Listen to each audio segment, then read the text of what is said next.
Hi, I'm Mike Thompson. In this video, I'm going to fix this dryer squeak. I can't have it squeaking right now while I'm talking to you because it's so irritatingly loud, and it's getting worse. This thing is as old as the washing machine that I fixed a little bit ago. I think this is from 2006, so it's been a bit, but it's still going strong, except for this really irritating squeak.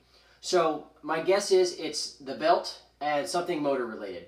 So I'm going to take a crack at fixing this thing, and if I screw it up, well, it's no big deal. We're going to go buy a new one because it's time anyway, but I'd rather not have to.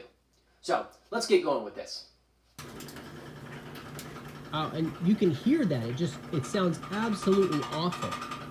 And so I'm going to get this all cleaned off up here, pull the dryer out a little ways, and see what's going on. My assistant here is unscrewing the back. This is we'll undo the control panel area and the whole lid. So have these couple screws here in the back. And so then we'll lift this up. All right, now we'll lift this up here and then slide it forward so that the front edge can come off of its little tabs here. And that releases the whole thing. Okay. So now we can start to take the front off. And pivot that up. There you go. There's the drum with the little tiny, tiny belt. There you go. I figured it'd be bigger than that.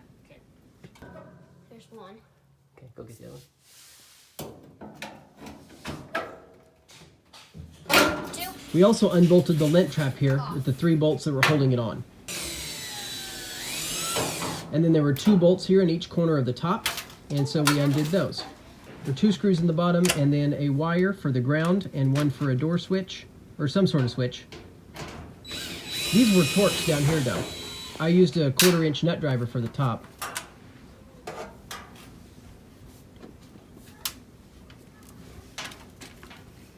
And get that one. And then we got to get these door springs off. Okay, disconnect the springs from the bottom of the door. You can see here the lint trap's already been removed.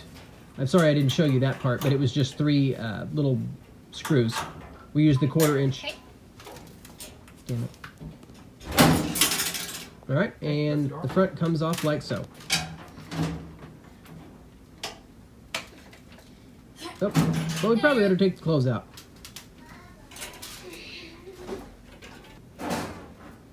And then the drum can come off. I already took the belt off, you can see. Oh, I'll help. Hang on. And here's the back all tipped up, and the drum is missing. So you can see all the parts down here. This is pretty neat. There's actually not much to it. You can see the blower and the motor. It's a dual shaft motor. The blower's on one side, the belt runs from the back side. This was a lot dustier. We cleaned it, and it just, thank God that it didn't ever catch fire. There's the heater over there. The air comes in through here, and then it goes out the back there, and then comes out through the vent inside the drum. We've got a couple sensors there, power for the heater core, the blower.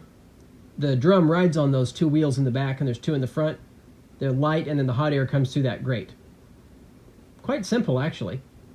And here's a better view of the motor. You can see it's a tiny little pulley that runs the belt there in the back. There's an idler. So I started just by replacing the belt. I folded my belt over as tight as I could and measured its length, and then of course multiplied by 2 to find the length of the belt.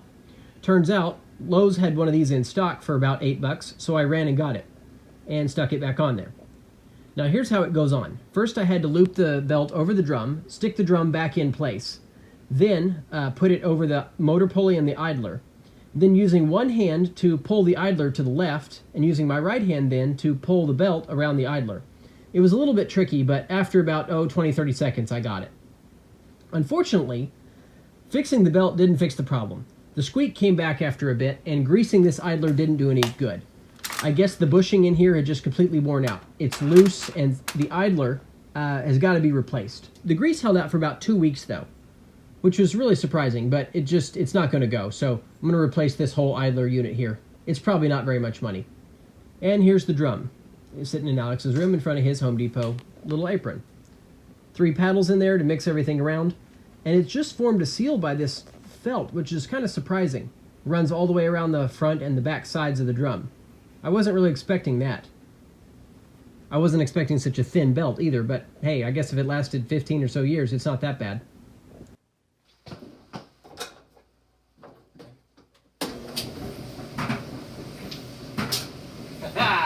Okay. I'm going to say that is as good as new. Well, here, let me stop it for a second.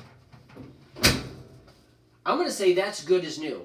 So it turns out it was a pretty much piece of cake. I can have this thing stripped in about 6 minutes now, because I had to do it twice, because I remember we did the belt first, and then when the belt didn't fix it permanently, I went ahead and replaced that idler pulley. Getting it back on was easy, and so now I pretty well know the ins and outs of how a dryer works too, and so do you guys.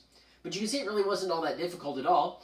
This fix cost $15 and saved me several hundred. This thing should go hopefully for a few more years. Well, go ahead and subscribe if you haven't already. I'm Mike Thompson, and thanks for watching. I really appreciate it.